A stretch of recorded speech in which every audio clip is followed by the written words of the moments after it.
ચીકુ અને મીકુની દોસ્તી। એક સુંદર જંગલમાં ચીકુ નામનું એક નાનું સસલું રહેતું હતું।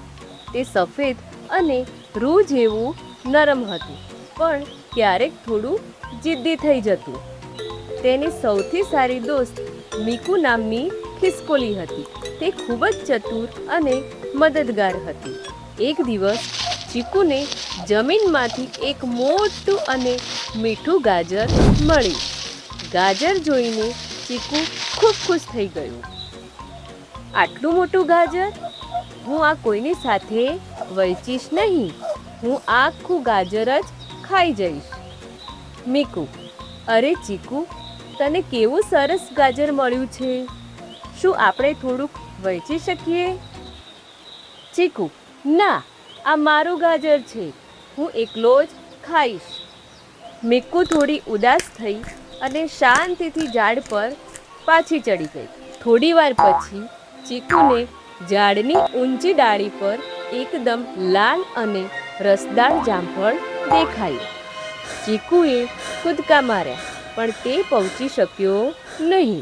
મીકુ, ઓ મીકુ, તું તો બહુ ઝડપથી ઝાડ પર ચડી શકે છે। શું તું મને પેલું જામફળ તોડી આપીશ? મીકુ તરત જ નીચે આવ્યો। તેના ચહેરા પર કોઈ ગુસ્સો ન હતો। તેણે એક જ સેકન્ડમાં જામફળ તોડી લાવીને ચીકુને આપી દીધું। જામફળ ખાતા ખાતા ચીકુને પોતાની ભૂલ સમજાઈ।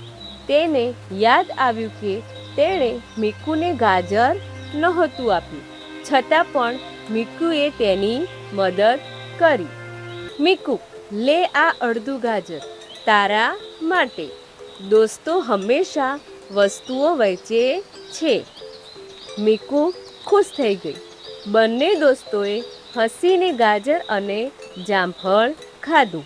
તો બાળ મિત્રો, આ વાર્તા પરથી આપણને એ બોધ મળે છે કે સાચો મિત્ર એ જ છે જે જરૂર પડે ત્યારે મદદ કરે છે।